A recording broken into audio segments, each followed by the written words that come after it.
From the studios of the Bitter End Media Group, deep in the heart of Texas, it's the Texas Backstage Pass Podcast with your host, Jeff Caperton. Actors, performers, musicians, writers, directors, and producers. This is your backstage pass to the latest in the Texas film, television, stage, and music industry. And now, here is your host, Jeff Caperton.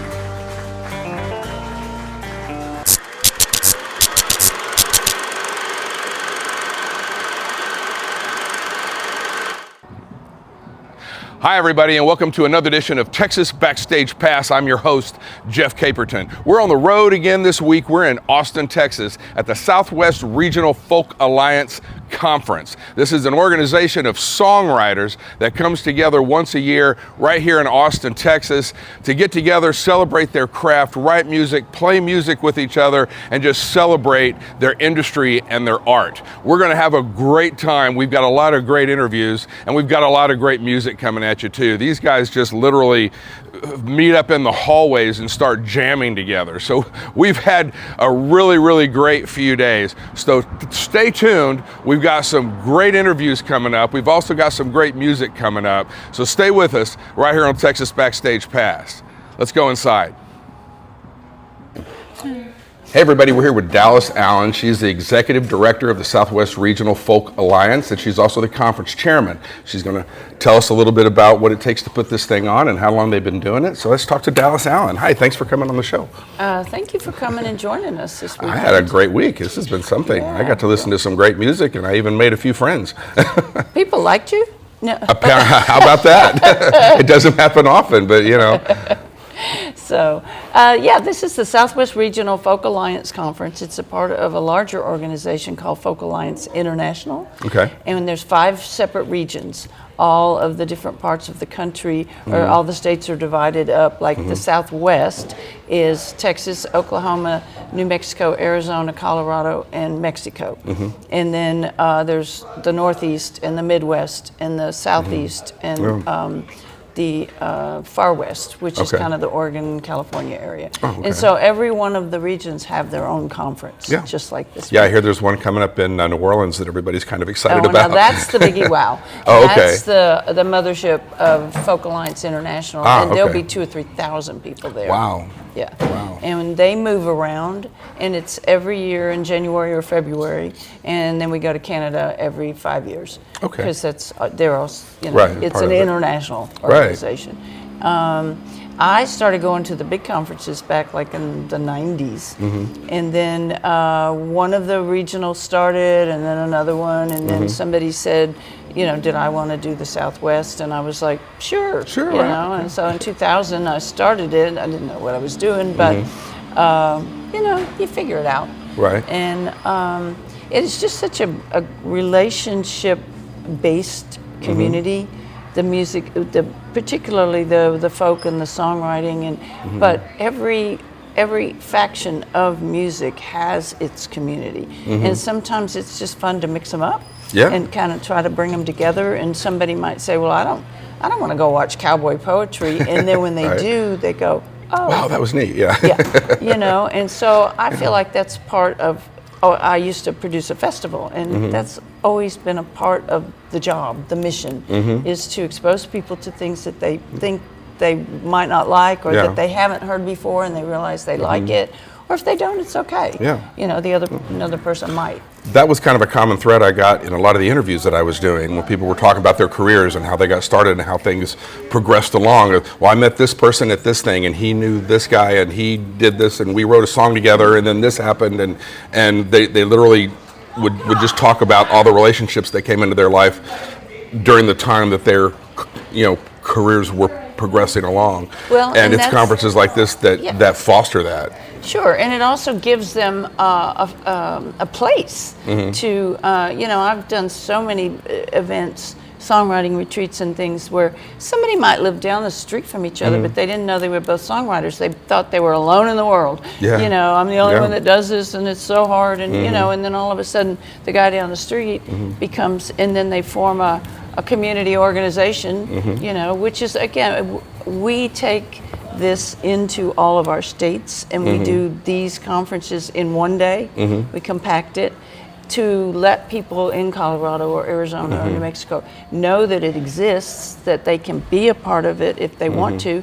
And also it's disseminating information that there are organizations in their communities that they can access that they may not know about. So I think Folk Alliance is an informational highway.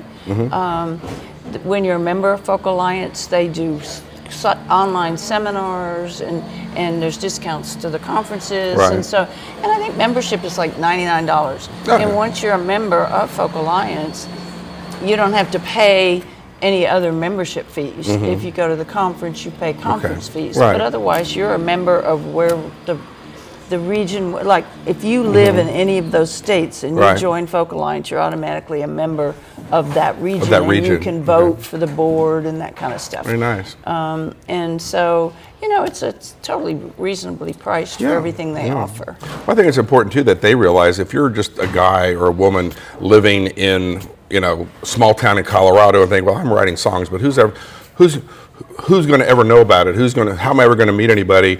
But when they realize not every songwriter that writes, you know, even whether it's a hit song or just a regionally popular song or just something that they like and they wrote and it's important to them, you know, you don't have to be in Nashville or Los Angeles or New York City. You know, you can be anywhere. You know. And with Folk Alliance, you don't even have to be a songwriter. Folk Alliance is an international organization that it's every type. I mean, you can be a Tuvian throat singer with a 15-piece band, and you can still come to Folk Alliance. That probably wouldn't get any gigs here, you know, because, you know, it's smaller venues that come to this particular conference. But there's opportunities for anyone that does any kind of music. And then there's, you know, the songwriter community, of course, is a community in relationship, and they gather and they you know, do things together, and probably wouldn't access maybe somebody from India or Africa, but there are people at the large conference, of course, that would.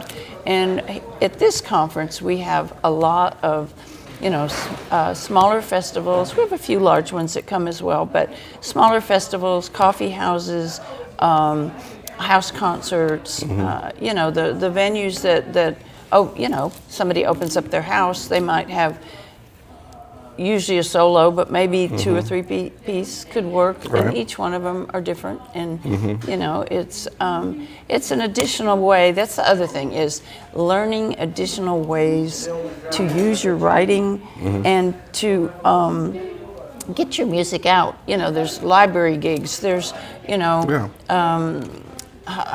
assisted living gigs. There's so many different ways. Like if you're going to an area, you know, you can build a tour with all these different kinds of gigs that might be a larger venue, and then a house concert, and then a you know, a library or something. And so there's so many people when they first start out, they're just so overwhelmed that they can't put all those pieces together. Baby steps. Let's just start small. Truly. And so we have a lot of veterans that come. I mean, I don't mean military veterans. I mean people that have been in the veterans business in the for industry. a long time. I met a few of them this week. I mean, real veterans, real people that have been there and done that.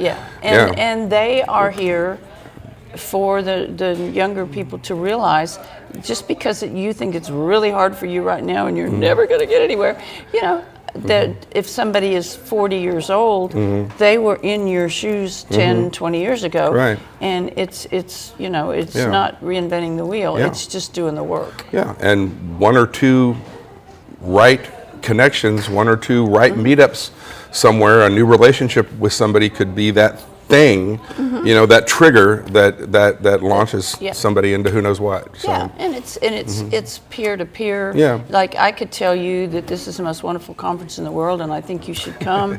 And you're like, yeah, but you run it. You're going to say that. But if you're a songwriter or a venue, and one of your peers that you trust and know that they do the same similar, and they tell you that, then you go, oh, well, I need to look into it. So I tell people that all the time. Y'all have to promote it. It can't just be the inner organization, because you know, people don't always trust that. How many people were here this year? About 200. Oh wow, okay, very good.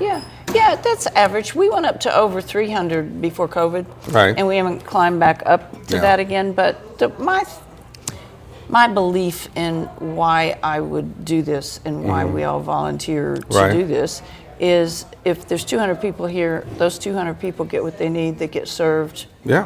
then we've done our job. Right. And if it's 300, that's fine too. Yeah. But if it's only 200, it's not like, it's not about the numbers. It's about that you get what you need when you come if you Right. paid your money, Right.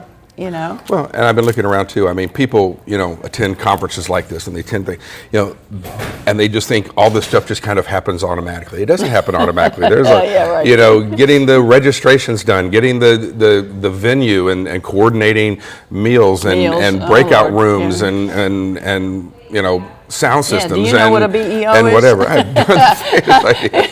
bet you do. I do.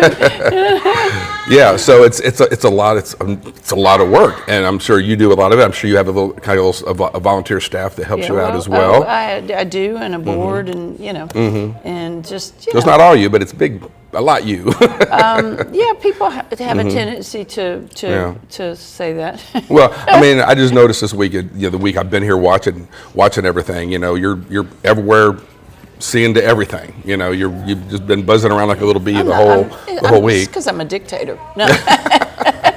but benevolent. Yeah. Well, yeah. No, I haven't heard anything negative. So I mean. Okay, well, good. You're new. They haven't. Well, yeah. They're not comfortable. I didn't ask that many people. But, So what do you really think of her? yeah. No. But anyway, but I know that everybody I've been listening is everybody kind of packing up and leaving, and they're coming to say hi to you and goodbye or whatever. They're thanking you for what you do, and because they recognize how much work it is and how much you're having to do. So. Yeah. And again, and that's the other idea to get across to people, particularly new people, is you are your own business. Right. And all of these things are things that you need to know how to do. If you haven't booked yourself and you're asking somebody else to do it, you need to know how much work it is. You need to know what you should expect from them, and if you're not getting it or are getting it. Right. And so, there's all these pieces that you just want to write the songs. You don't want to do the hard, all the work, the business part. Yeah, the social media promotion and the getting out and Yeah. talking to the venues and booking gigs. And Which is sometimes you can't ask somebody else to do it until you have done it yourself. Right. Or at least have some traction. Right. And it's hard. Yeah, it is. So play in your backyard. Or do the work. Okay. And again, sometimes the work doesn't always make it happen. But there's so many levels of, I've always said that if I was a songwriter, I wouldn't want to be, I don't know, throw a really Taylor Swift or something. I want to be able to go to the grocery store. Right. Well, not everybody here is looking to get famous. They write stuff that's important to them, and they want people to hear it. They want it to be heard. Yeah. But it's not like they're looking for the big record deal or anything like that. No, They're this is just what they do. Just being acknowledged, recognized, supported, in getting having people hear among your their peers songs. and their colleagues and And gigs if too. But it's there are artists that are on a level of that make a good living. They're very recognized. They are somewhat famous. Right. Like maybe David Wilcox or I don't know. There's just a pile of people that are at a level. Cliff Eberhard, that it's just the perfect kind of mix of plenty of gigs. You have someone who helps you in your career. Yeah. You make enough money, and you can still just have a life wherever you live. Yeah, I'm in the acting world, and we look at the Screen Actors Guild that I'm a member of and things like that. People don't realize that less than 3% of the Screen Actors Guild members actually make their full-time living acting.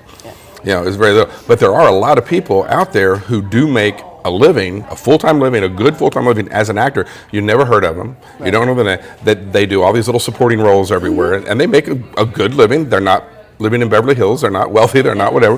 But they're supporting their family. They're putting their kids through college. They're doing what they have to do. They love to do. Yeah, and they're having a great time. And no, they never got that lead in the Brad Pitt movie, but they're enjoying their life and they're doing what they want to do. We know a songwriter lives in New York City, and she also does exactly that.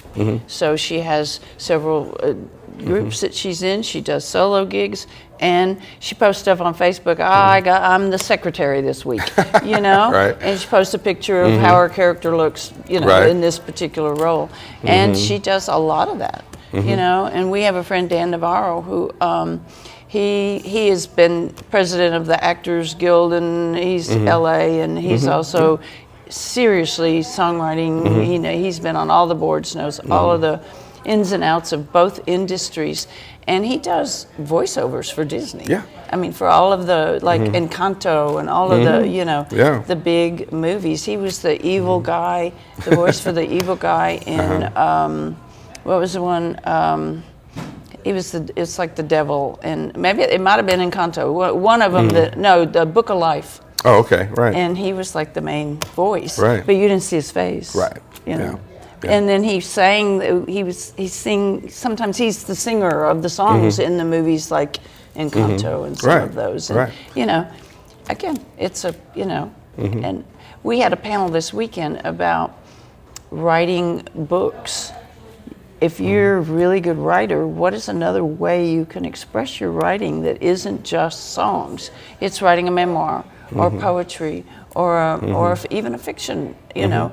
What are other ways to have stuff on your merch table, but also just to express yourself if you're just a really good writer? Right. And that panel, everybody has just been raving about it all weekend. Good. Well, so, good. Yeah, it's definitely one you need to do again. So. Yeah.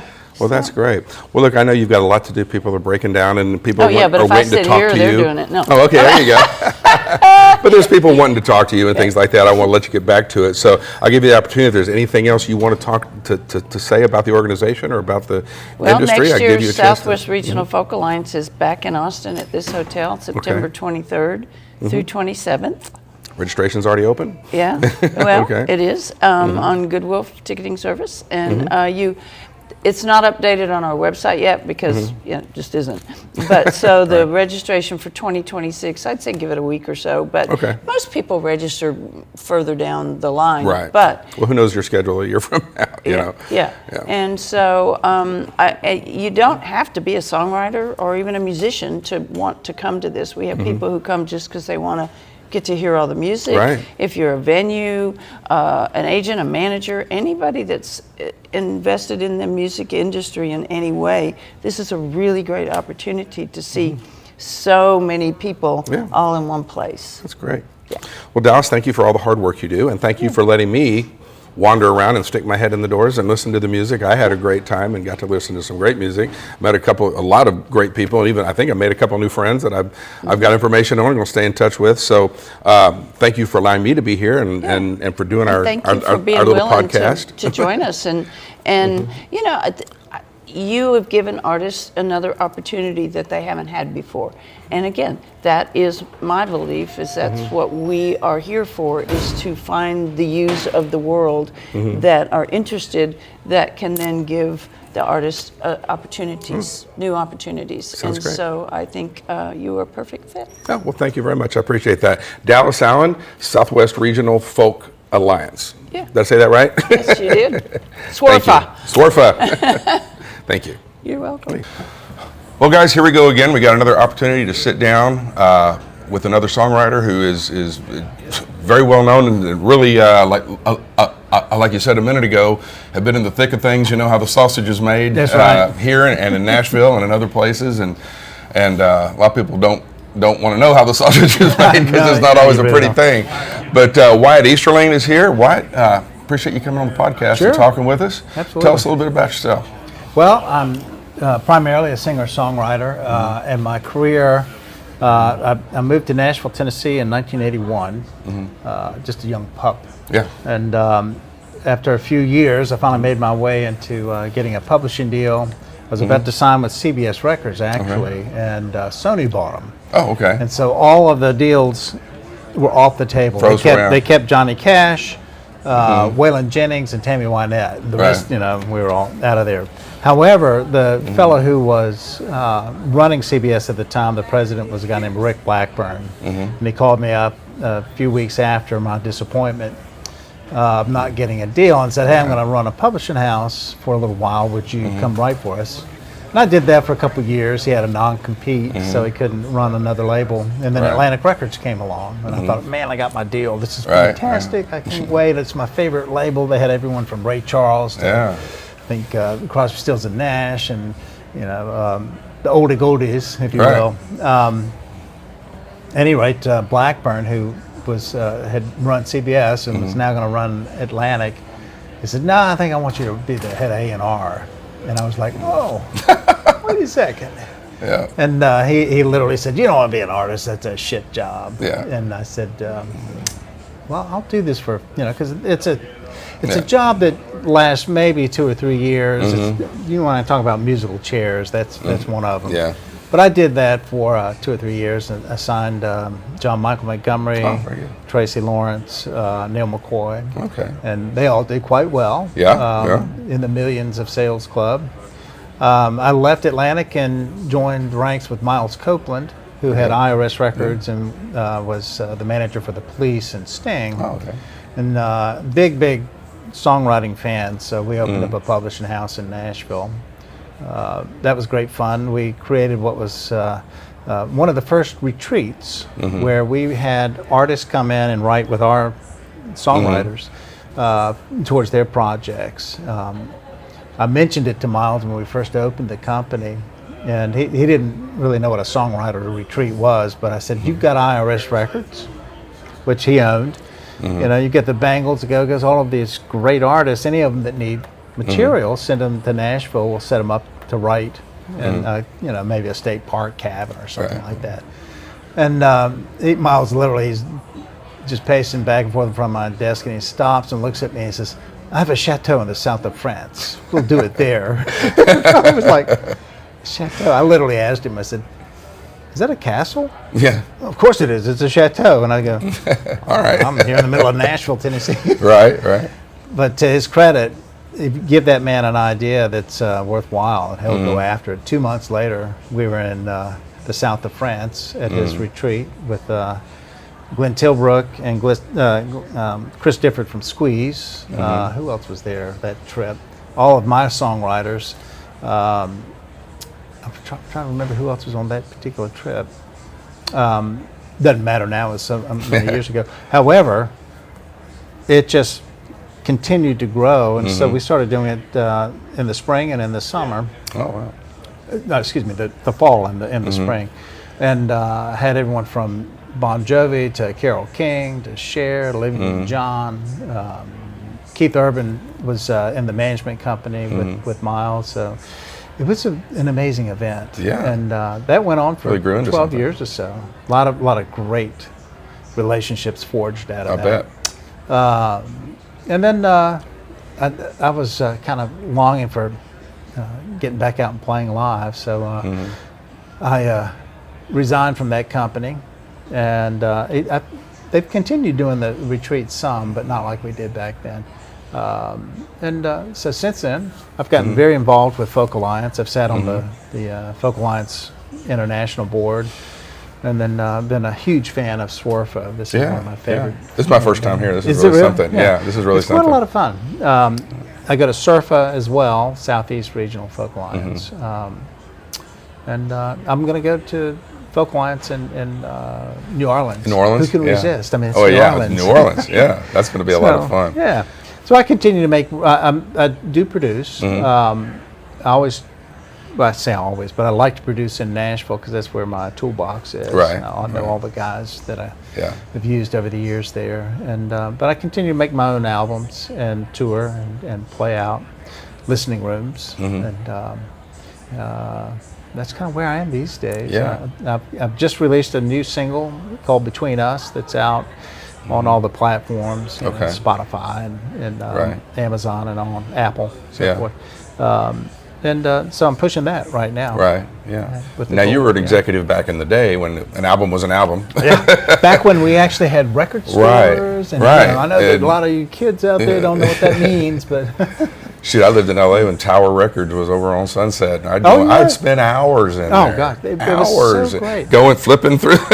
That's how I'd spend my weekends. If I wasn't out playing somewhere, I was at the record bar is what we had. And Tower Records, I think, first opened one down in Charlotte. But record stores were great. Yeah, I collected 45s, and I collected because I worked at ABC News in Los Angeles, so I traveled all the time. But I was young; I didn't know anybody in town, and because I traveled so much, I really didn't make any friends.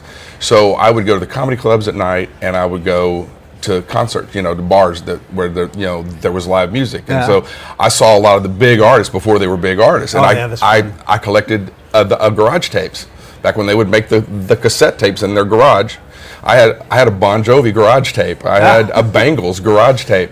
You mentioned the Bangles a minute ago, and I had when I moved back to Texas, I had boxes and boxes of that stuff. Yeah, Brenda Carlisle, she came to the Castle. It became known as the Castle. Right. Of course, why not? You can call it a chateau all you want. Right. It's a castle to us Americans. Right.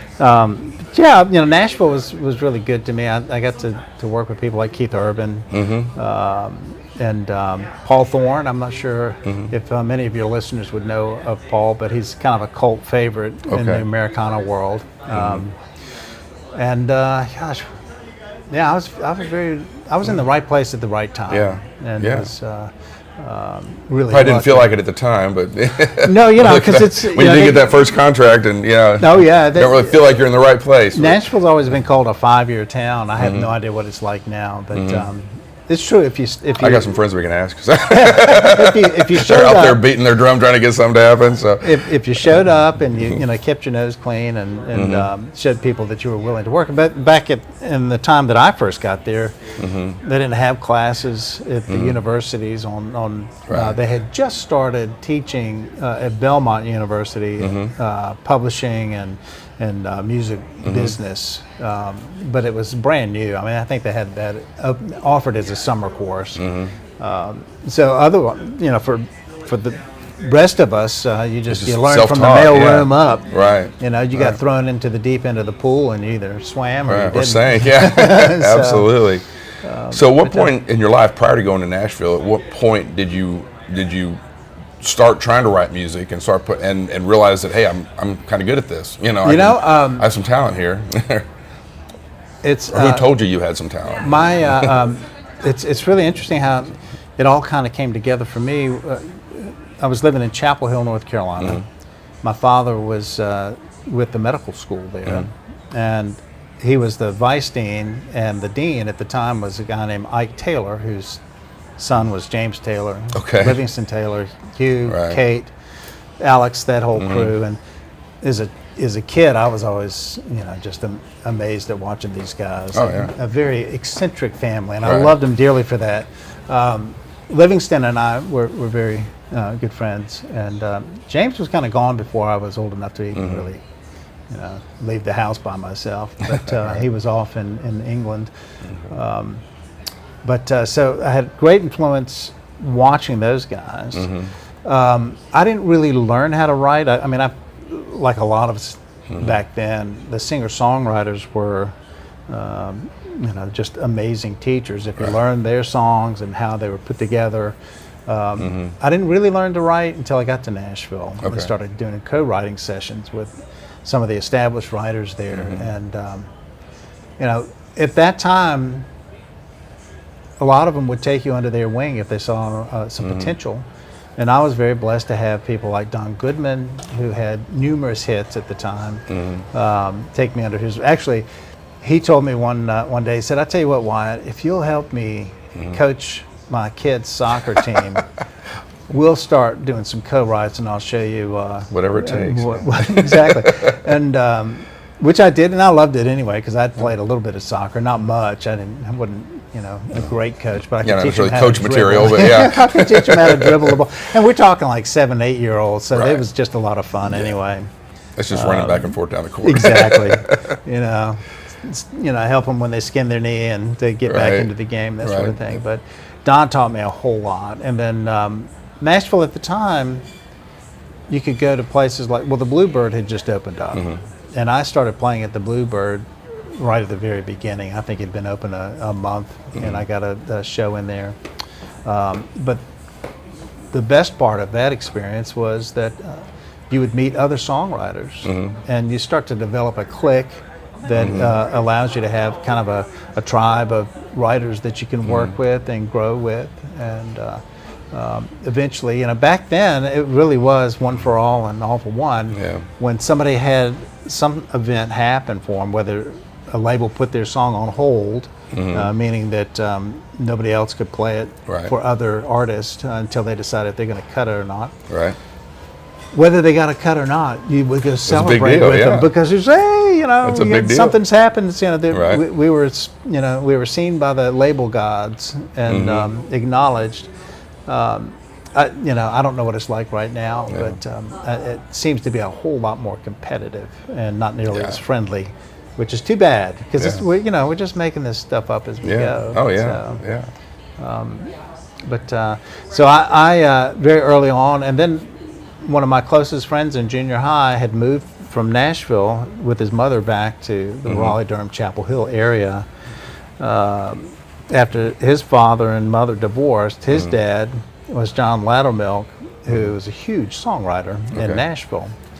And John and his mom moved back to the Chapel Hill area, and we were in the same junior high together and became instant friends, and actually moved to Nashville. About 10 years later, we moved to Nashville together. And John's grandparents were very well-to-do, so they offered him, he wasn't going to go to college, so they said, well, look, what do you want to do? And he said, I want to run a recording studio. He's a brilliant electrical guy.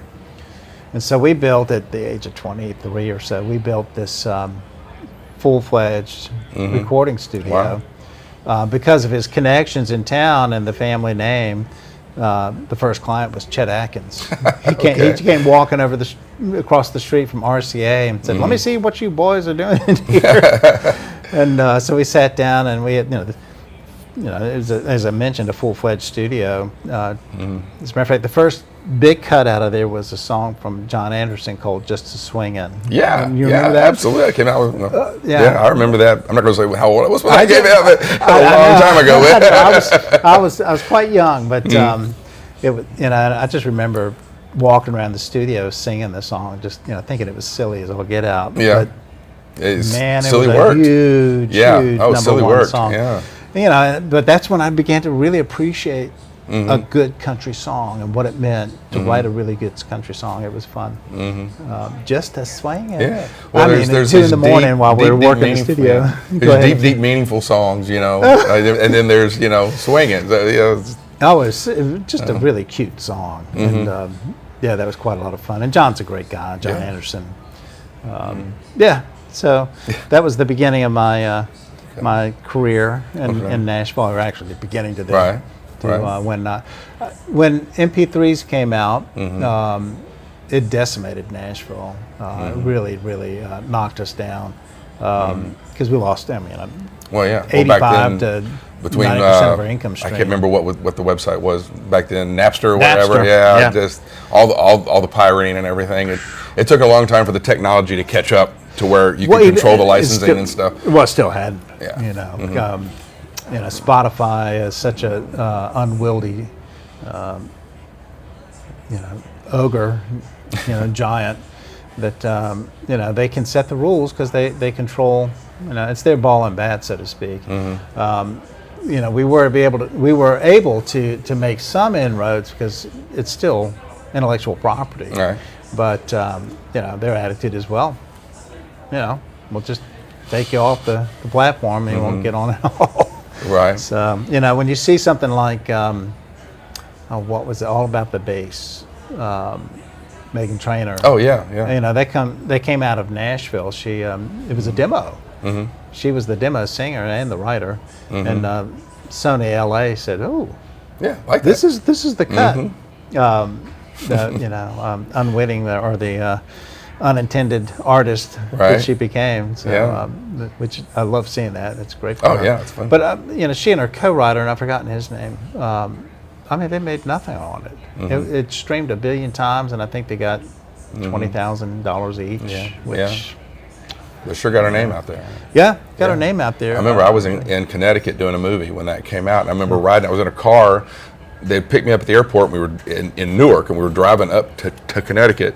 And that song came on the radio the first time I'd ever heard it. And I thought, I like it. That wasn't really my kind of music. But like, I like this. This is kind of cool. I like this song.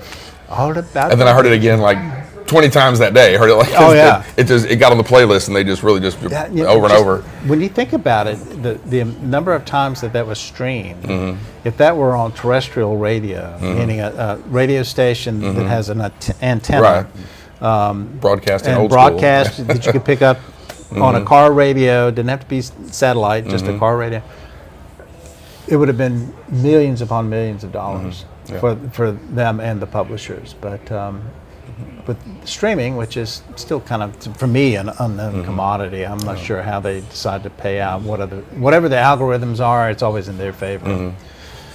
So yeah, the days of mailbox money are long gone. Yeah, no, I understand that. I'm in the Screen Actors Guild, so with Glennis and quite a few others, and of course we're not only dealing with some of those same issues, but now with AI and everything, we're having to deal with our images, because we can go in and they can scan us and pay us one time, and then so that was what our big strike was about 2 years ago. Right. Was getting control of that, so that people can't just use your image and use your voice, recreate your voice over and over again without some kind of compensation for you, because they were doing it. They were hiring people to come in, they pay them $300, and then now they've got your likeness and your voice and everything, and they own it. They can do whatever they want to with it for $300. So SAG stepped in and got something done on that. So and again, when MP3s came out, it was such a lesson for me, because I just remember being so indignant. I had a big cut for me. Dierks Bentley recorded a song of mine called Modern Day Drifter, and it was doing extremely well, and I was very excited. And it was just in that spot in my career where I was starting to get really big cuts. And I remember sitting at my desk and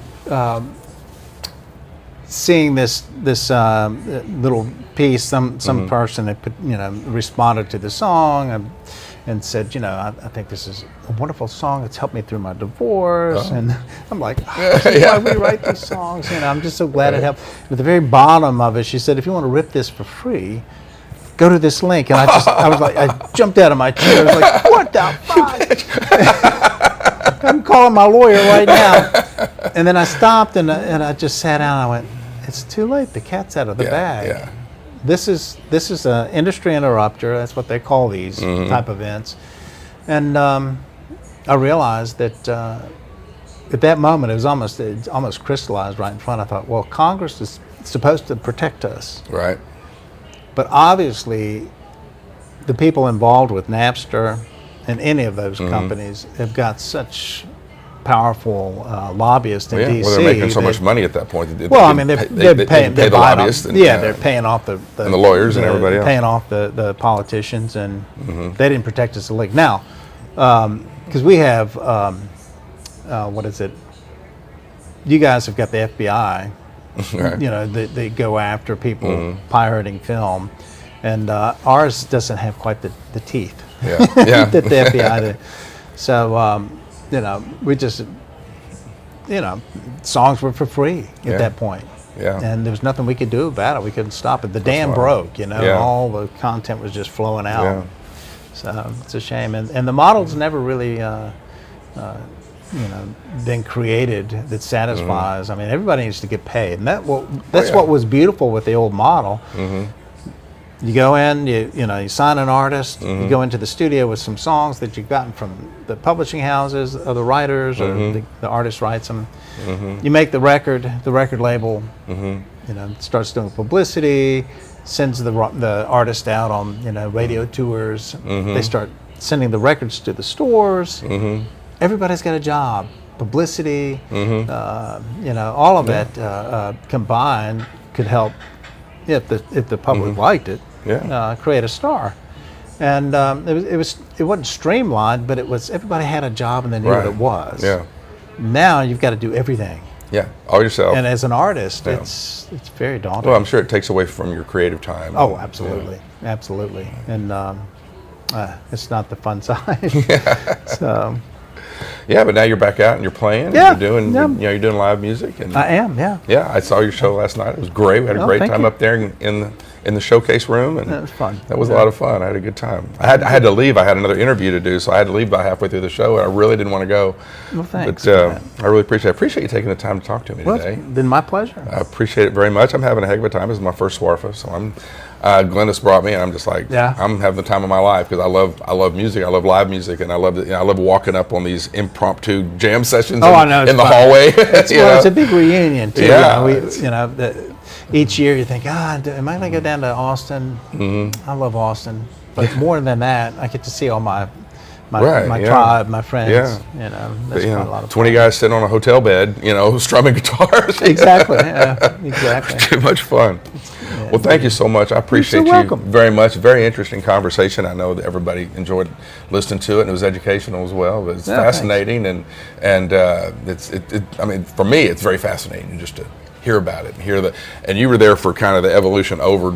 The technology changes and all that. Exactly. As I mentioned earlier, I've seen the sausage and how it's made. But, like I said, I've got some friends out there, beating their drums, trying to do well. I've got some friends that are songwriters, and some have done very well. Brian Burns from Trick Pony is I know.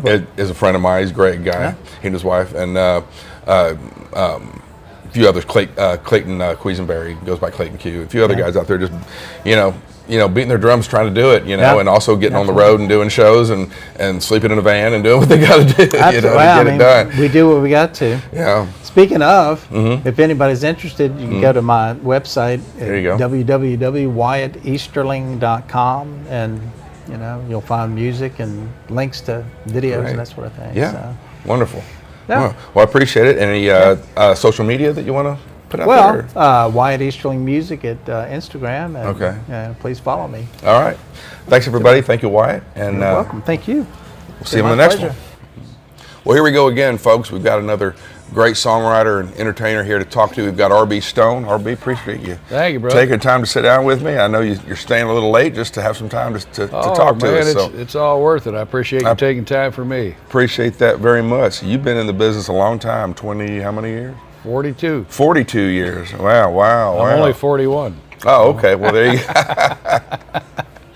Well, there you go. I read your bio. You started out, you're basically, I guess, in a barn on an Indian reservation in southern Colorado. Yes, sir. Yeah. I was living in Ohio, and it was miserable, cold, gray, and lonely. Right. And I said, well, I can be miserable, cold, and sunny in Colorado. Right. So I sold everything, man. I had 2 cars, 2 trucks, 2 motorcycles, a house, and I wanted to be a cowboy, and I wanted to play music. So I moved out there, and I was out in the middle of nowhere up in the mountains, just got gas at a little country store, and out of nowhere came this guy on a horse. I mean, authentic can be. Right. He rode right up to me. You talk about synchronicity. Right. And I just looked at him. I said, I want to do that. And he started laughing, and we hit it off. And he was a Texas cowboy. Oh, nice. He was a horse trainer and a rancher, and he'd been up there just cooling his head out for a week or two. Had a pack horse with him. Oh, yeah. He says, well, I'm in Barn B at Sky Ute Downs in Ignacio, Colorado. He says, come on down and see me. So I went down. I didn't even know what side of the horse to get on. Oh, yeah. But he was patient with me, and I worked for free probably 6 months, and I didn't have any money in it, but I had 2 songbooks. Okay. So I knew the songs, and it showed you how to play the chords. Right. In those books. So I taught myself that. Oh, okay. And I probably was not even close to being in tune, but I did the best I could, and I got good enough with the horses and the guitar that the local outfitters found out, and they would call me, and we'd pack people up on pack trips and camp trips. And I took John Denver once. Did you really? What, Rocky Mountain High, baby. Yeah. And we were at you took him Rocky Mountain High. 11,000 feet. Wow. Tree line. And every night it was a Millionaires Club. It's called the Durango Mountain Caballeros. Every night at 5:30 it was like MASH. You heard this helicopter coming. They'd bring our dinner in. Oh my gosh, that's the way to do it. So you're getting lobster and filet mignon 11,000 feet. 11,000 feet. And he was kind enough to listen to the first song I wrote. Oh, very nice. He was very patient, and then he said, hey, let me borrow your guitar. I'll play you what I wrote today. And that was pretty. He was cool. That's very cool.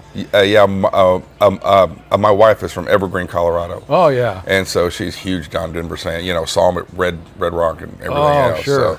Which was his favorite place to play was Red Rock. I don't see how it couldn't be most people. Yeah. I mean, that's just godly. Yeah, it's very cool, man. That's quite a lifestyle, though. That's just a low stress environment, you know. Oh yeah.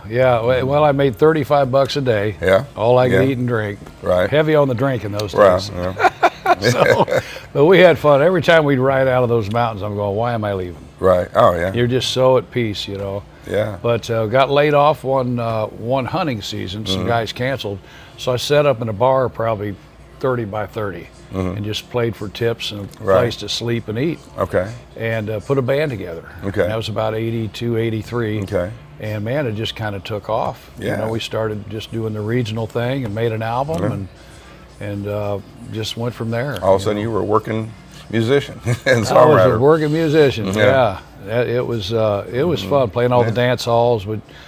Down here in Texas, we'd play them, Oklahoma, Arizona, New Mexico, Colorado. Yeah.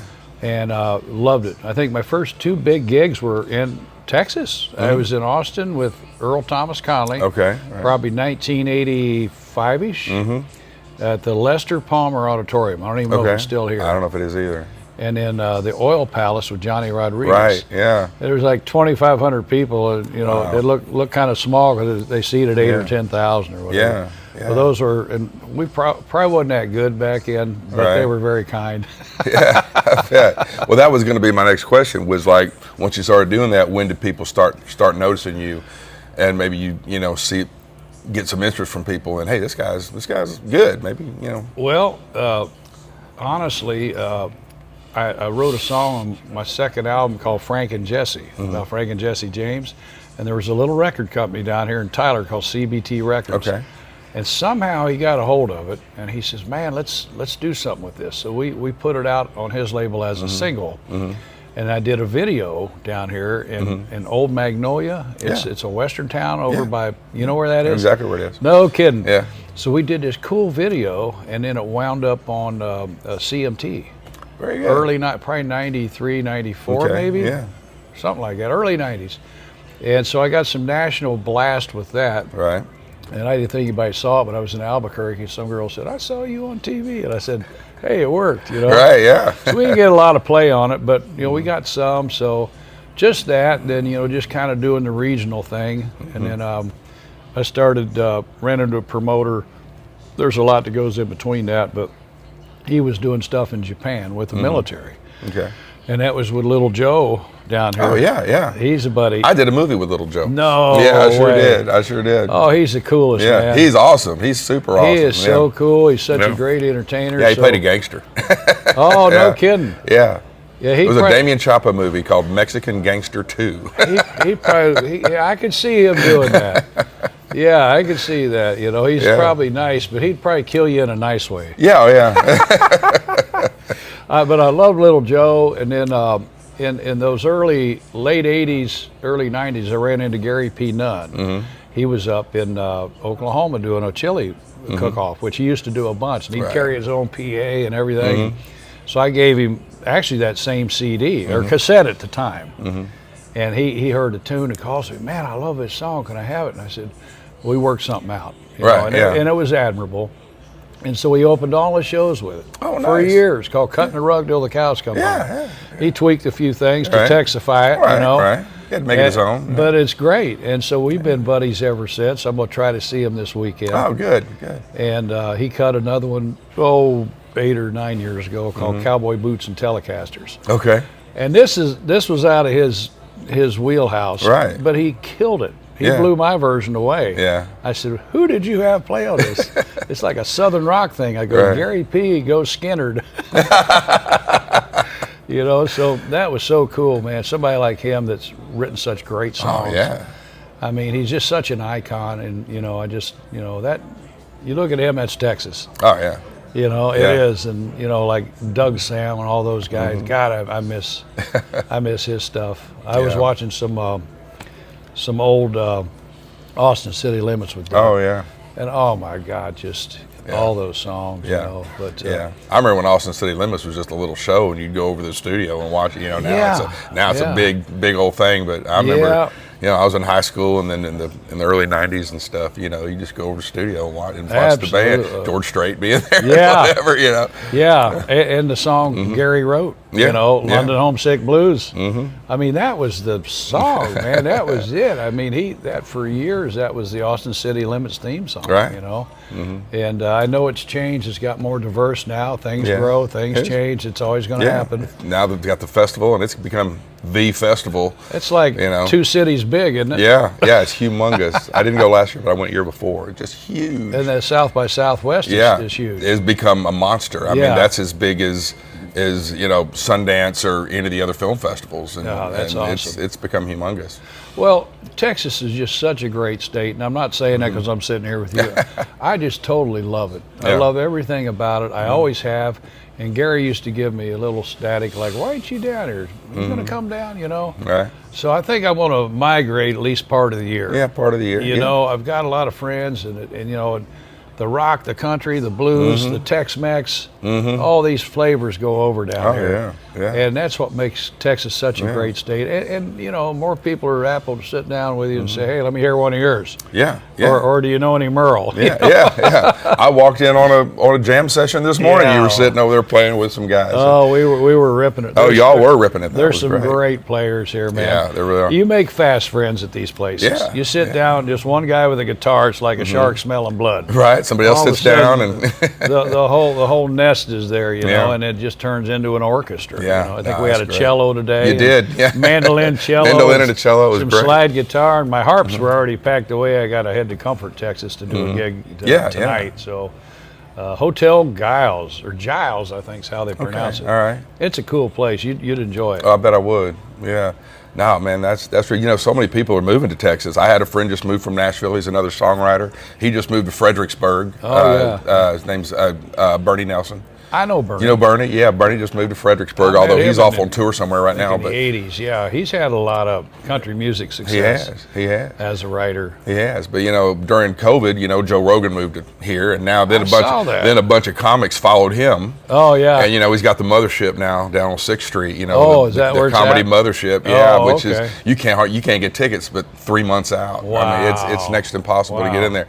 And, of course, you got the Kill Tony show and all that going on down there. But, I mean, all those guys have moved to Texas. Woody Harrelson just moved to Dripping Springs. No kidding. Yeah, so, I mean, everybody's coming, so. Well, it's just a cool place, man. Yeah. There's always been a Bring cool your trailer vibe. down. You can put it out at the stunt ranch. I'm going to tell you, okay, we got a verbal visual contract right here. There you go. You guys witness this. Yeah. I'll do it, man. I would love to be in the, I just love Texas people. Yeah. Oklahoma's cool too, but the Texas folks are just warmer and seem to take a lot of pride in what they do. Yeah. There's just a thing about it, you know. Yeah. Now, when everybody asks you where you're from, I'm always happy. I'm from Texas. Yeah. And they always seem glad to know. Really? I know, right? Yeah. Everybody's interested in that. You don't see too many people go, "Where are you from?" They go, "Texas." Yeah. That ain't how it doesn't happen. I talk to people overseas a lot on business calls and stuff, and when you say where you're from, they're like, "Oh, Germany, France, whatever." Yeah. I don't say the U.S. I say Texas, and they know exactly what I'm talking about. Well, like where's your horse? Yeah. It's its own country, man. That's right. And it was for a while. Yeah. That's one of the things that we're, that gives us our, our swagger, I guess, is that we were a republic for a while. Right. Back in the day. Yeah. No, it's. There's such great versatility here from Dallas to Houston to here. Austin's like anything goes. Oh yeah. Keep it weird. Yeah. I know. I love that. Keep Austin weird. You know. But no, there's some great friends down here. Earl Poole Ball has been here 25 years, a piano player. We're great friends. We miss each other. I had about an hour conversation yesterday with him. He wanted me to play today at the Continental, but I got my gig. Yeah, right. And he wanted me to come in with hay bale tomorrow night, but I said, a couple weeks I'll be back. Yeah. I've got some stuff I got to do in Oklahoma, but I definitely want to get down. And he's still rocking. I mean, the guy he's having trouble getting around, but you put him behind that piano, brother. I bet. And he just rips it up. But the stories he's got, so there's so many of those greats down here. And it turns out that guy drumming in hay bale I took to Japan like 25 years ago, Tom Lewis. Yeah. And I didn't realize Tom was with hay bale. I should have known. So just a lot of friends and new friends, right? Yeah, I hope so, yeah. Maybe you can make me a stunt man. Hey, man, we'll see what we can do. I broke a lot of bones, not glamorously. Well, no, you come out there, you won't break any bones. That's the trick. So you learn how to do it without breaking the bones. Right. Yeah. No, that'd be cool. Yeah. I know you're interviewing lots of folks and lots of cool stuff going on, but got a lot of records. I've done like 3 new records in 2 years. Okay, all right. So I've got some roots rock blues stuff. You heard some last night at the showcase, and then I've got an Americana acoustic called Live from Manuel's Mountain. Okay. Do you know Manuel Cuevas, the designer guy? I don't. Just everybody from John Wayne to Elvis to Porter Wagner, Marty Stewart, all the stuff. So he used to let me stay out there like for a long time ago, and I lived with him. So we did a live album in his living room. Oh, great. It's called Live from Manuel's Mountain. And I've got some bluegrass and some acoustic Americana, all 4-piece acoustic thing.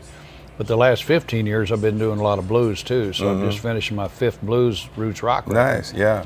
I loved last night when you got the little box guitar. Cigar box. Yeah, that was great. That was a great sound. Well, I think it resonates with everybody's caveman. Yeah. That's what it does. Yeah. And it's just got that primal sound, and you don't have to be flashy. It almost sounds like an old record. Like a real old record. Scratchy record. Yeah. That's a good way to put it. Yeah. But I did a whole album with a friend named Ben Rice in 2020, all cigar box guitars. Oh, nice. Called Out of the Box. Yeah. And we did it because you can make them sound like regular guitars or like what you heard last night. So it's a pretty rocking record, actually. So I've got that, and then I try to get 1 or 2 on each album, the blues roots rock things. But I've been hearing some of this outlaw country, which I get play on the outlaw country stuff too, where they've been doing that kind of grungy, Mississippi droney type stuff. You know, it's that hill country sound. Yeah. You know, guys like R.L. Burnside, you go back and check those guys.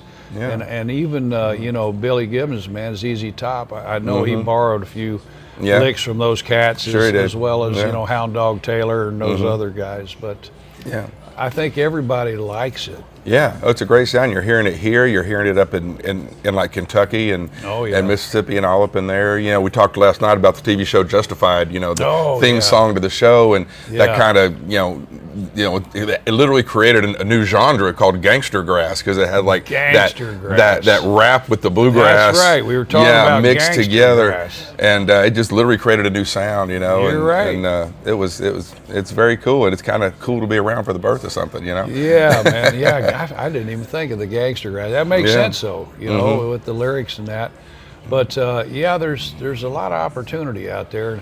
I just started getting into this TV film, the sync licensing. Yeah. And what's cool about that is everything goes. Yeah. You know, from spoken word to heavy metal. Sure. Yeah. And so I've got a lot of records and masters I own, so that kind of opens up a lot of doors. Yeah.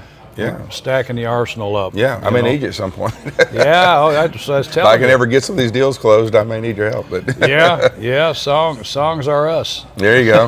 Yeah. So if someone wants to find your music, where do they find it right now? Any of the digital platforms. My website. If you buy it there, we get most of the money, but I don't mind. Feeding others too. But rbstone.com. Okay. You can get dates there. Okay. I'm doing I don't know when you're going to air this, but October 18 this year, 2025, I'm doing a blues festival up in Dallas. Okay. Yeah. A buddy of mine produces it, and we're going to headline the thing, co-headline it, and it should be a rocking day. We got about 5 acts. Matty Paggy, you might want to come. I might want to come. I need to look and see. I know I've got something the 24th. It's on the 18th. Yeah. So I'll look at my calendar. I would like to maybe come up and get a little footage and maybe interview Leo. He's the producer and the co-headline guy. Man, I'll tell you, I hope to get down here more and do some more things down this way. And we could talk for days on stories. You know? I mean, just. If you're ever going to hitchhike, though, take a saddle. Oh, yeah? I hitchhiked Colorado to Ohio, round trip, 3 rides each way, nonstop. Wow. Guitars are one thing. Yeah. Dogs, people love them. Right. But saddles, they don't necessarily want the dog in their car, though. They got a soft heart. Soft heart for a saddle. Soft heart for a saddle. Right. Hey, that's a song right there. That's a song. Write that down. Soft heart for a saddle. Yeah. I think it's just less threatening. Yeah. You know, and it just worked. It was great. And it was my saddle. I didn't borrow it. Right. That's awesome. Well, man, I appreciate you hanging out for an extra day and being here. Again, you got social media people can follow you out there? Yeah, I've got, oh man, it's a little confusing. I've got like 4 Facebook sites. Oh, goodness. Yeah, I've got 2 music pages and 2 personals. Okay. And then I think we're on the X. I think we're on TikTok. I think we're on Spotify. Yeah. Right. All that stuff. Instagram. Yeah. Right. Yeah. So he's out there. Y'all can find him. So. Yeah, I got a song called "Social Media Sucks." Oh yeah. It's on the website. You'll see it's on YouTube too. There you go. We've got all the stuff. I might play a piece of it on the show here. So. Yeah. Well, I've got a guitar right around the corner. Oh no. Yeah, but other than that, man, good luck on this podcast. I appreciate it. Yeah, I hope it does something. You're loading gives me a chance to do this kind of stuff for a living. That would be pretty cool. Well, why not? I've got a buddy. Yeah. Check out my friend Dylan Weldon. Okay. It's called Drifting Cowboy Productions. Okay. He started in Louisiana with nothing, doing what you're doing. Yeah. He's got well over 1 million viewers now. Wow. And he's on all the formats, and he makes enough. He quit building houses. Yeah. He's the coolest guy. It's strictly country music, pretty much. Old school. And he's interviewing all the big guys. They're actually seeking him now. So that could happen to you. Yeah, I wish it would. When you lead with your heart in this stuff and people know you're into it, it just, it's like a magnet. I think people go, oh, this is authentic. Right. So he's a great guy to follow. Well, yeah, I'm definitely have to check him out. And I'll try and be there on the 18th. If I don't have something on the calendar, I'll be there. Yeah, come on, man. We'll hook you up. VIP, baby. Very good. All right. We're going down to Bluegrassville today. It's one called When I See Kentucky Again. 1, 2, 1, 2, 3.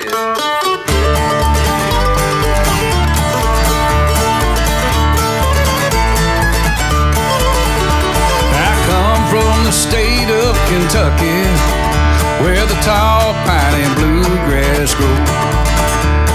Some people say I'm lucky, I don't live there anymore.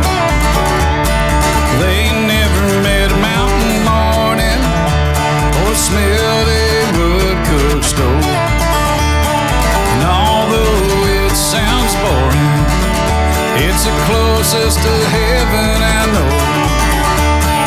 Pray for me, Ma, I've been gone too long, out here chasing the wind. I'm changing my tune, it won't be too soon when I see Kentucky again. All right, Jared.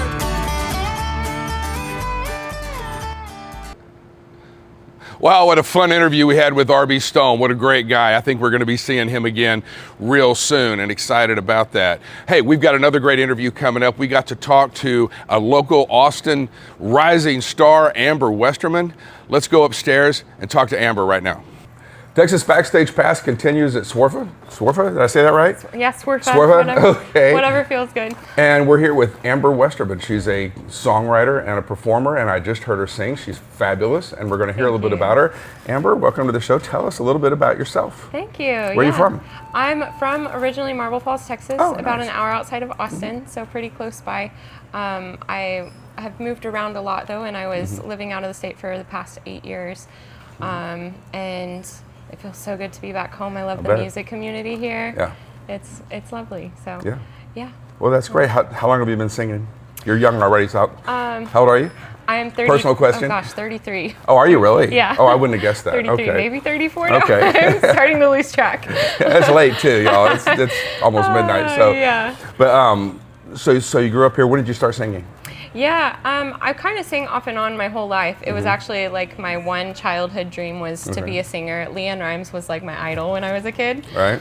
So I always wanted to be like her. But as I got older, I kind of let go of it. And then I'd say I picked up the guitar the first time my senior year of high school. Okay. And just kind of fell in love with learning other people's songs. I felt like they really helped me learn how to be an adult and how to navigate life on my own. And I thought it was a beautiful thing that that other people's words could so deeply help me, and it made me want to do that for other people. Okay.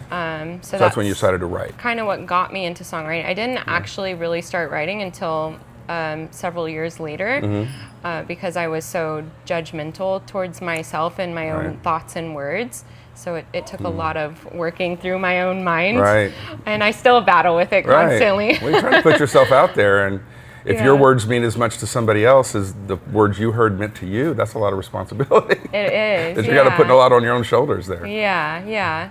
And I also use songwriting to not only hopefully to help other people, but to continue to help myself, because speaking up for myself and standing up for myself has always been a battle in my life since my childhood, from like being bullied and stuff when I was younger. So songwriting is very healing in that way for me.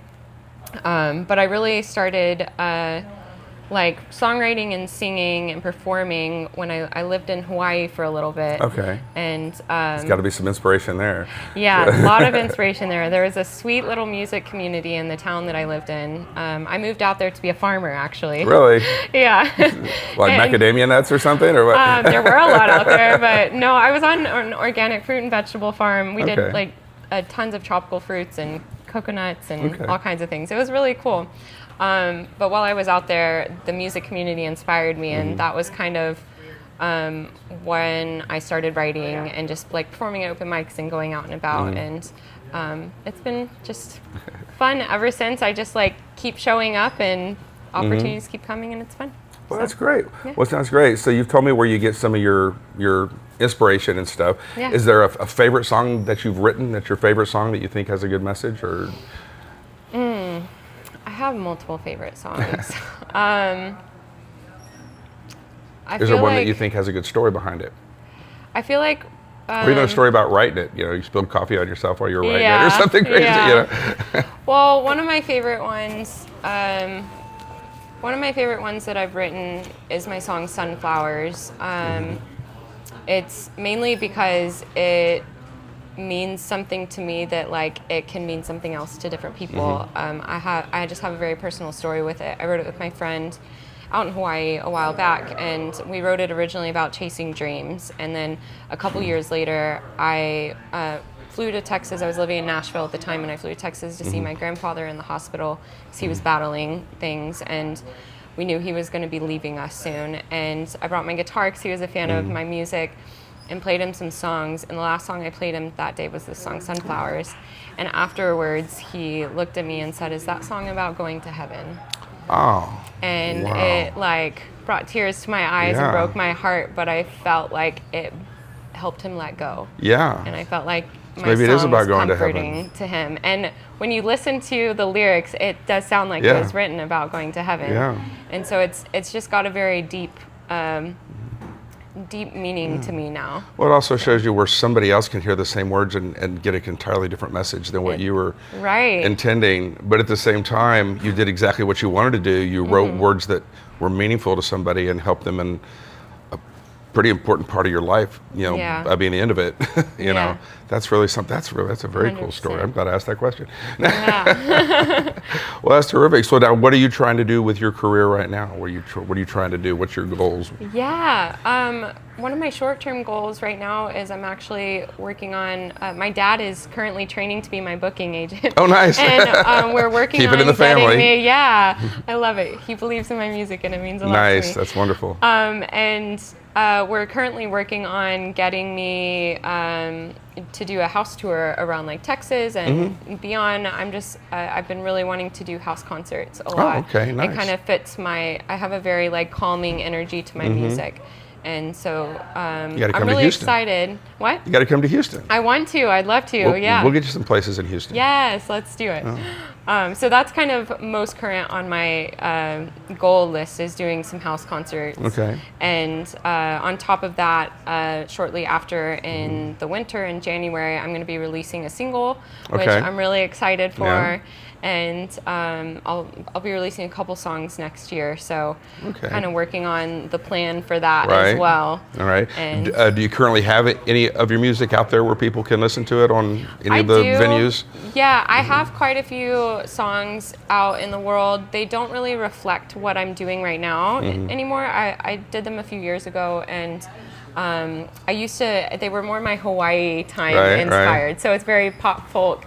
And today, I guess I'm a little bit more influenced by my roots. Yeah. And so today it's a little bit more Americana. Texas can be an overwhelming country. influence. Yeah. You know, it's been beautiful. I never thought I would say that I missed the heat here. I mean, Hawaii was hot, but I was in Nashville for the last 5 years, and it's so cold and dreary there. I love Nashville, but I'm happy to be home. I was just there a week and a half ago, so I understand.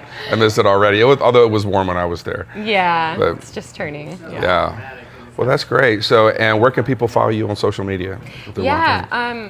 All of my social media tags are Amber Westerman or Amber Westerman Music. My website's amberwestermanmusic.com, and you can find all of my stuff there. That's fantastic. Yeah. Well, I appreciate you spending some time with me. We're going to play one of your songs for everybody to hear in a minute. Awesome. Yay. So I appreciate you coming. Sunflowers is released. You can play Sunflowers is great. Yeah, that's terrific. But no, we will. And thank you for coming sitting down with us and spending a little time. And check out Texas Backstage Pass on iHeart. I always forget it. iHeart, Spotify, Apple, and YouTube, and check out yourself on the show. So. Will do. Yeah. Thanks so much for having me. It means the world to me. Yeah. Thank you. All right, guys. We'll be back with more in just a minute. What if I don't know what's next? What if that it's for the best? What if I just worry less? What if it all works out? What if I don't fall down? What if I can handle it? Wow, there's so much going on simultaneously here at SWRFA this year. Literally every corner of the hotel is being used. But right now, we're going to sneak upstairs to some of the showcase suites and see if we can sneak in and listen to some of this great live music. Come on.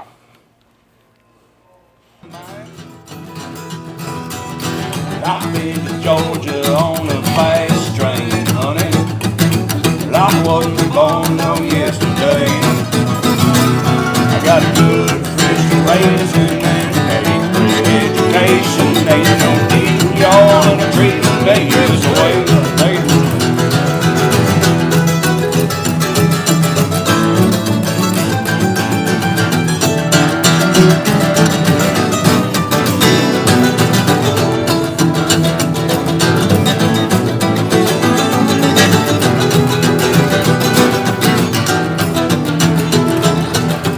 I've been to Georgia on a fast train, honey. Well, I wasn't born no yesterday. I got a good Christian raising and an 8th grade education. Ain't no need y'all to treat me this way. Ain't no need y'all to treat me this way.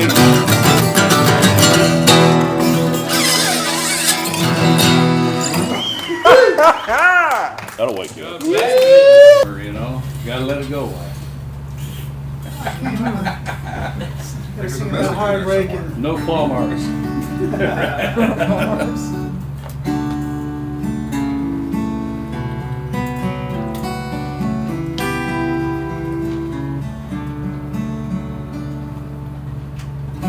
Walked away looking like a movie star. Maybe went somewhere. I must admit, just stole my breath away. Haven't found it yet. Nor have I got a single regret. Loving you come what may. Come what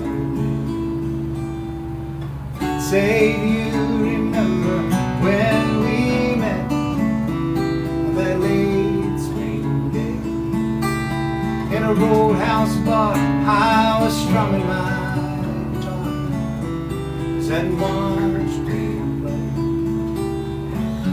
You slipped away before I could ask, can I see you again?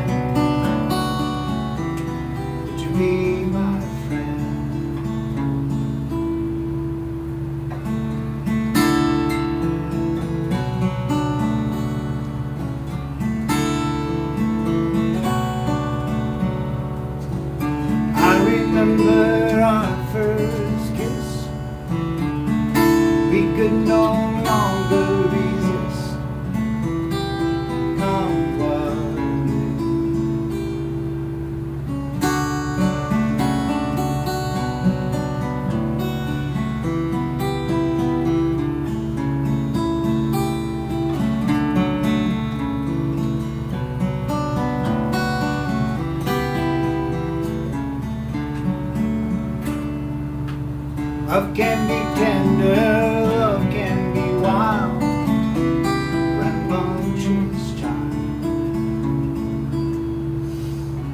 We stroll together through love's maze, never lost your smile. We told you this day would come, go our separate ways.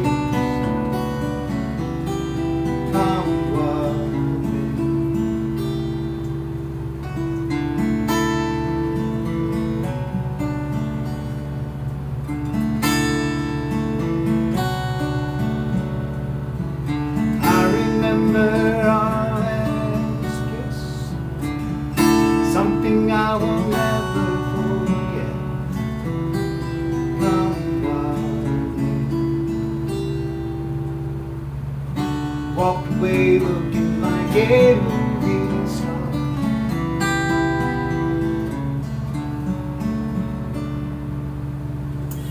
Right, yeah. So this is, I just recorded my first solo album in 21 years. I've been in a duo, which continues for a while. So this is a song from said solo project called Single Line Letter.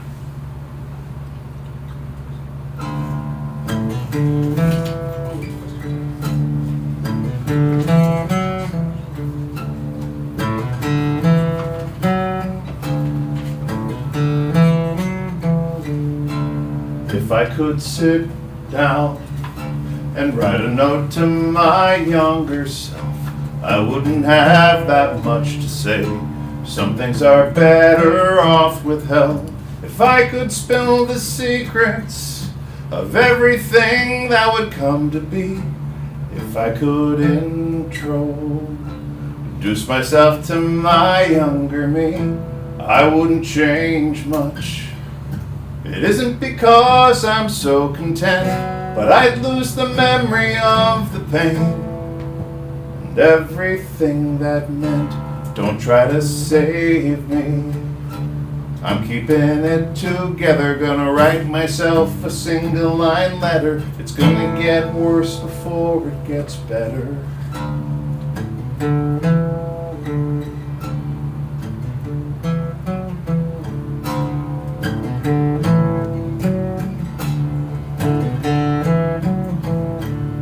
When I was a young boy, we used to move from town to town.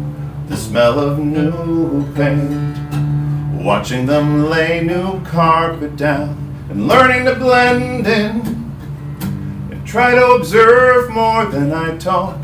But somehow they'd find me cowering underneath my rock. I'd sit and daydream and look ahead to that far-off day. There'd be no more boxes left to see, and I could find my way. You don't want to know, boy, that road goes on forever. Gonna sit down and write a single line letter. It's gonna get worse before it gets better.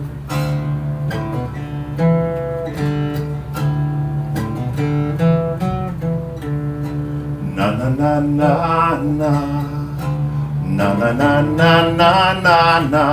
Ooh.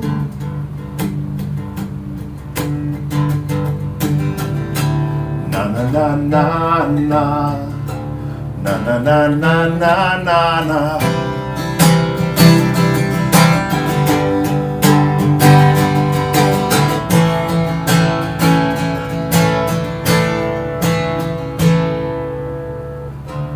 There's the horizon. Yes, you can squint, but you can't touch. I know you're hungry, but don't be the boy who knew too much. I don't want to scare you, and I know we all can use some help, but there's only one road, and you've got to find that way yourself. I'll spare you the cheap talk. I know you go against the grain. Clearing the path, you'll find some thorns. Lean into the pain, let it move through you, and wear those scars like a sweater. So here's a single line letter. It's gonna get worse before it gets better.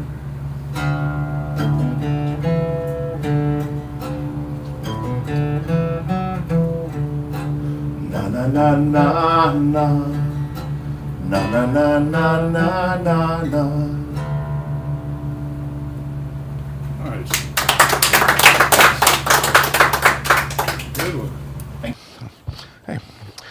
We're sitting here with Allison Tucker at the conference, just one of the many musicians, songwriters, and entertainers that are here learning and playing and having fun. And Allison, why don't you tell us a little bit about yourself? I know you've got a pretty interesting story to tell. I've already heard part of it, but let's hear that again. I'm on my second chance tour. Yes, you are. I have lived a lifetime. I was an awesome musician when I was really young. I was 18, 19 That's years so cool. old and Back in the starving. Day.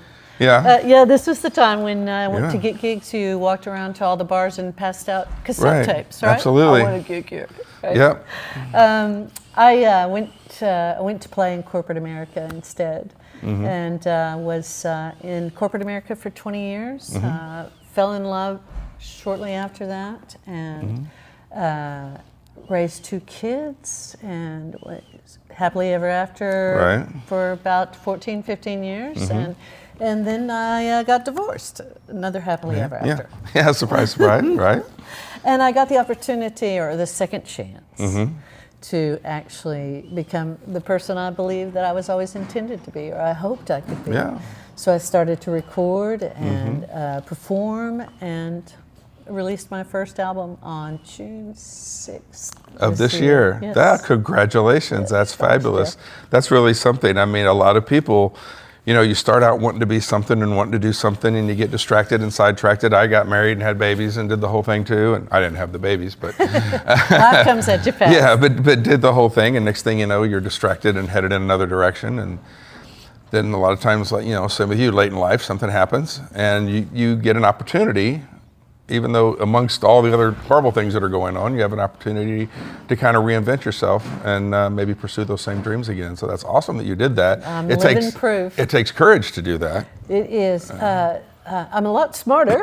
I bet. But the world has changed, and I'm learning at an exponential rate. I bet you are. The new digital music industry. You seem to be learning pretty well, though. Yeah, I was in television news when I was very, very young, and then was doing very well, and then one corporation bought another corporation, and I found myself out of work again, and ended up going and doing something else entirely, and then just recently, well, not recently, about 15 years ago, got back into film and television, and just the difference in the technology. I'm still learning.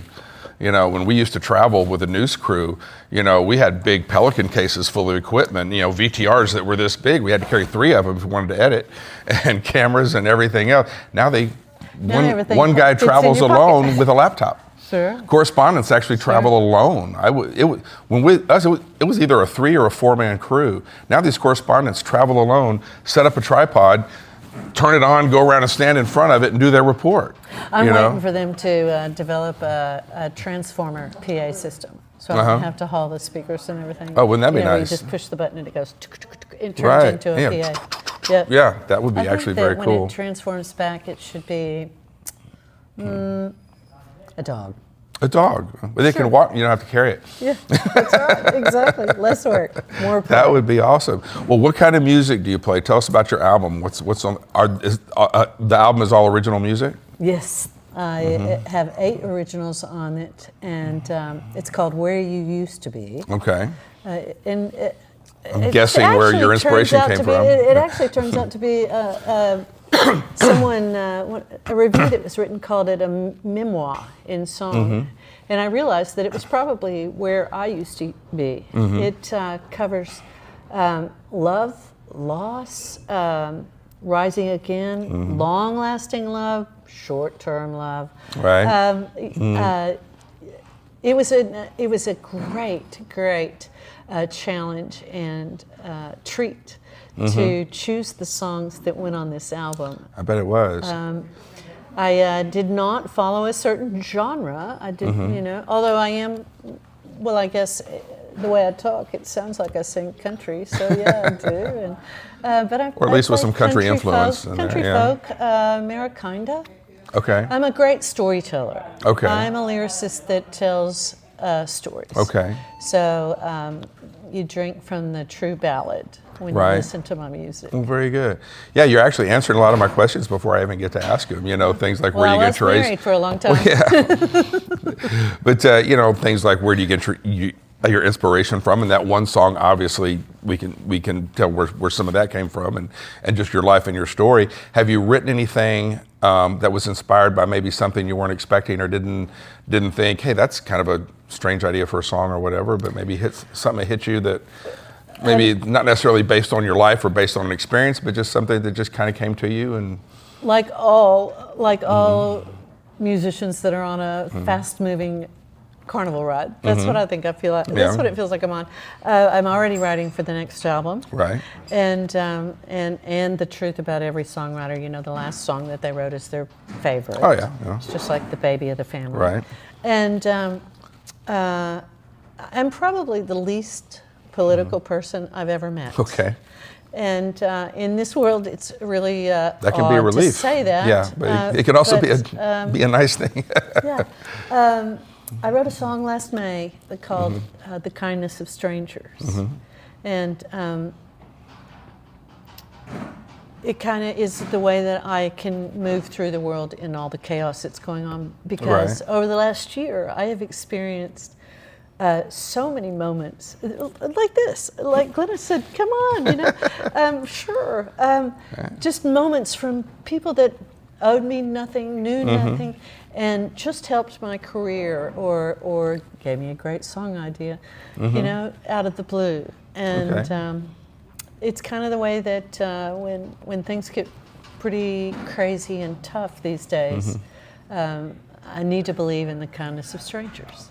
That's awesome. That's terrific. So it happens. It's not my last song that I've written, but it happens to be so that's one kind of my but that's favorites. and like you said, or like I was asking when you get this odd, you know, where this kind of random idea came in that wasn't necessarily based on your life, or maybe based on a very recent experience.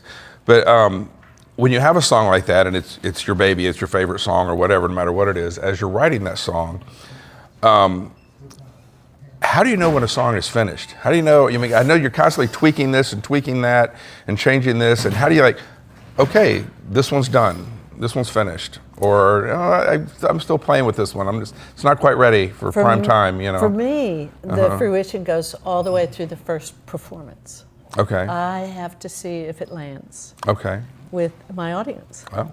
So I'm a meticulous polisher and all that stuff, but I'll throw it out there and just, you know. And based on that feedback, will you sometimes make some changes to it, or?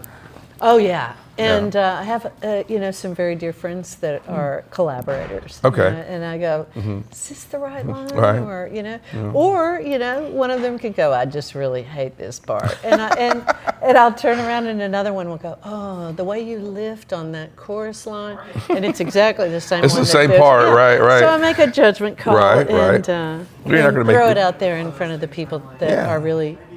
That really matter. Yeah, well, that's really great. Well, it's neat that your music has been received so well, especially after, you know, like I said, being out of it and come back into it. I did this the other night, the opening night for SWRFA. Oh, okay. I did this at New World Deli. I played My Favorite Baby, okay, the new baby, right. And it landed hard. It was great. Oh, good. It was a That's great litmus test. Well, yeah, and it got you started on the right foot up and here. And there were songwriters. Well, that's the toughest audience. It's like, you know, as an actor, you know, I deal with, you know, if we get a screening or something, or we get something going on, or even worse, upcoming is, you know, the Screen Actors Guild Awards. Those are your toughest critics, because those are the guys it's like telling jokes to a comic. Yeah, those are guys that'll pick you apart, you know, and so yeah. And tell you that they're doing you a favor. Yeah. You really shouldn't be in this business. You really need to rethink that. Yeah, no, but that's really good, and I love that you took this opportunity to re-pursue your dream, and all that. Now, during all this time before, were you still just maybe playing the guitar or just singing or doing things, or were you just completely out of it for a while? I did not write. Okay. I did not play except Twinkle, Twinkle, And Little for the kids, Star. yeah. Just for the kiddos and stuff. There was definitely a drought. Okay. Mm-hmm. Definitely a drought. Okay. Tried my hand at stand-up comedy. Did you really? Well, I was probably depressed. Yeah, I did too. I was terrible. I was probably depressed enough to be very successful. I'd say the depressed people are the funniest guys. I've been a stand-up fan for years. When I lived in LA in the late '80s, I traveled. I worked in news, so I traveled all the time. So even though I lived in LA, I didn't have any time to make any friends in LA. So I knew nobody. So on the few nights I was home, I would go, Comedy Store, Carlos and Charlie's, Improv, all these different places, and actually got to know a lot of the comics. And I would end up hanging out afterwards till 3 and 4 in the morning, up on Missy Shore's balcony, partying and hanging out with, whoever, until whatever time of the day or night, just because I didn't have any friends. And but I also saw that boy, some of the funniest people though, when you get them off by themselves, they're totally different people. Oh, they're sure. very, very quiet. I done a couple of movies with Will Ferrell, and Will, when he's not on, is just quiet. He talks very softly, and he doesn't really hang out in the room. If he does, he kind of stands off by himself. And then you say action, and boom, he's Will Ferrell again. Yeah. So it's really interesting. Well, that's awesome. I'm glad that everything's taken off. I'd really love to have a sample of your music to put on the podcast that we can. I will show certainly people. I'll give you my card. You can give me that. Fantastic. Well, that's great. Well, I appreciate you taking a little time. Well, Was there thank anything you else for you your wanted to time. talk about before we wrap this up? I just want to give you the opportunity to share anything you want to share. I have a resident gig in Austin, Texas right now. Yeah, where at? Every other Sunday at the new Women's Sports Bar. There's a sports bar downtown that plays just women's sports. Really? And I Wasn't aware of take that. over the patio Do you really? every other Sunday evening. I bet that's an interesting It's place. called Where the Girls Are. Oh, well, I bet that full makes of- sense. I mean, everybody's welcome. Well, They I was come saying, how do and they go. keep the guys out if they know Oh, that's they where the don't. girls are? They don't, I mean, Okay, single guys, that's there you go. there's where you need to be on Sunday afternoon. I mean, So. who doesn't want to watch UT women's basketball? Oh, absolutely. My dad, actually, he passed away now. He used to be a huge fan of women's tennis. He loved women's. This is back in the Billie Jean King days. This is back, way back when. I saw my daughter. When I was little. I saw my daughter this summer, and she plays ultimate frisbee. And I said something about playing it in 1972. She goes, "Oh my gosh, they stream our games." Oh yeah. I was like, "Wow." That's yes, cool. you knew about the bar almost before I did. Oh wow, that's terrific. Well, yeah, I guess they're having to really search for content to put up on their screens. I mean, I know there's a lot of There's it, but a lot. when you've got 300 screens in a place, it's hard to. And so much of it is not available on the Regular normal networks. Right, yeah. So yeah. So there's great My son has a access. streaming business that he goes out and does auto races and motorcycle races, Comp Cam, Ultra 4, MotoGP and that kind of stuff. And I actually occasionally work for him when he's shorthanded and whatever. But those are on, most of those are pay-per-view and on private channels and stuff. But the people that are into them, we don't have to watch go 'em. anymore. We can watch it. Yeah, you stay at love home. that. Yeah, because these are in crazy places. You go to all these little small towns where these racetracks are. Some of them are in great places like Memphis. I just got back from Memphis last weekend, and different places. And other times these tracks are Batesville, Arkansas, and all these crazy little towns. Is that where the Bates Motel is too? Yeah, I mean, could be. Could be. Just never know where something's gonna. There's a lot of something's gonna musicians that have started to stream concerts from home and ticket. Yeah, well, a lot of that started during COVID. Sure. They were stuck at home, they're bored.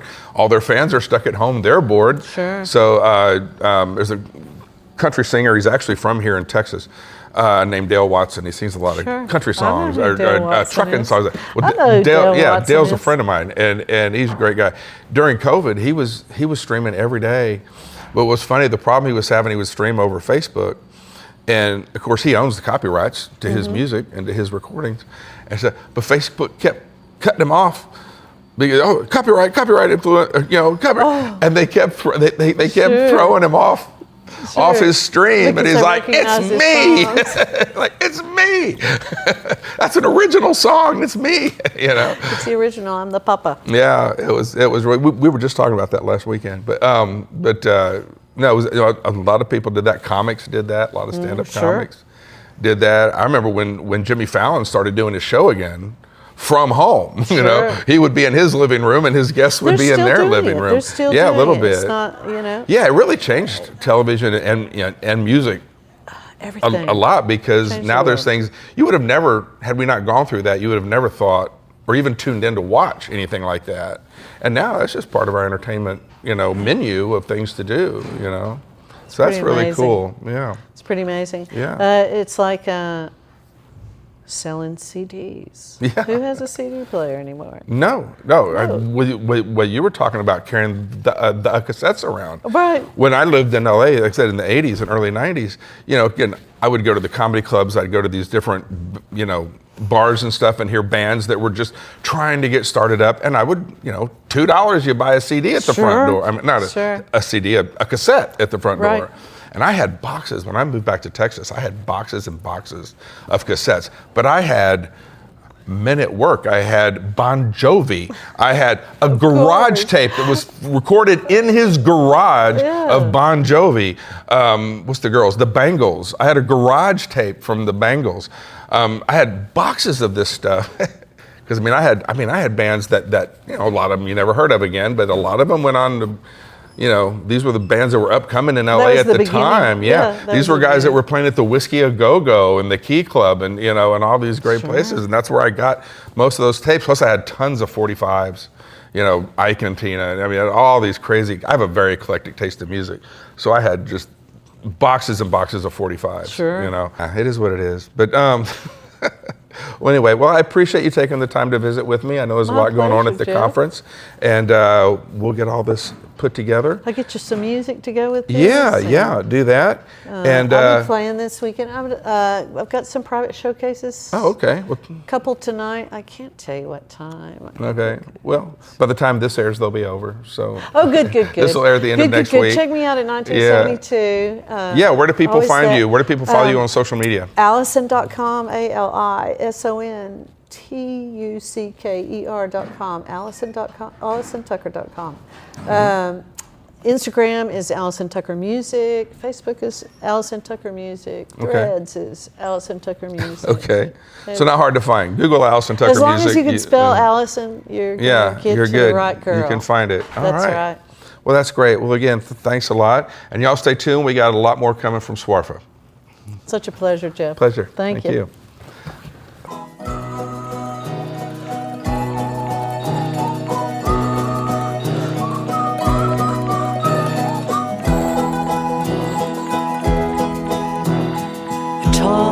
Painted pony, my heart was beating fast. You threw your arms around me, kissed me, made me laugh.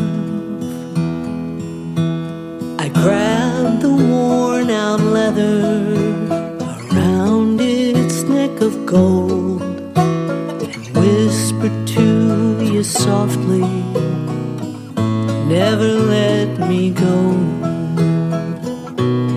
We made a carousel of colors, red and orange and green, riding painted ponies, chasing all our dreams. Round and round life's ups and downs, let's face them, you and me, in a carousel of colors made for you and me. The music kept on playing, our world began to blur. Days and months passed quickly. We had a little girl. She loved the Midway candy, but her favorite place on earth was the carousel of colors where you kissed me first. We made a carousel of colors, red and orange and green, riding painted ponies,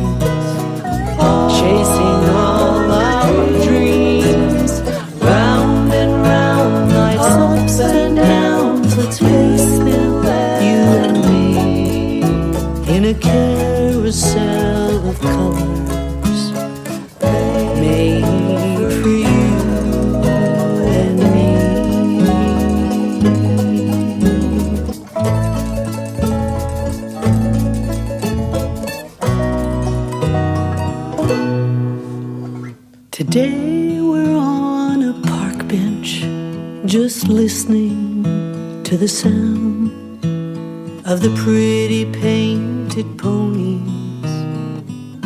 spinning round and round. Your arm is still around me. Our girl is grown and gone, but the carousel of colors still plays our favorite song.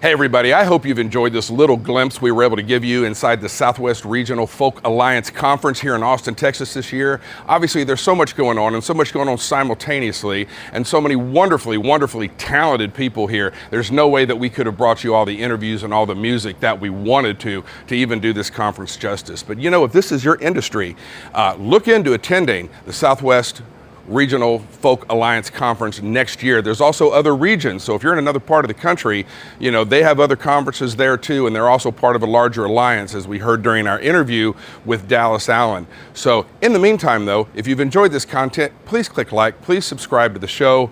That's how our advertisers know you're watching, and that's how we get the resources to go out and bring you information and shows and interviews and music like this. So please support the show by doing that, and please support the Southwest Regional Folk Alliance, and please tune in next time to Texas Backstage Pass. I'm your host, Jeff Caperton. I appreciate you being with us. Please like and subscribe. We'll see you on the next show.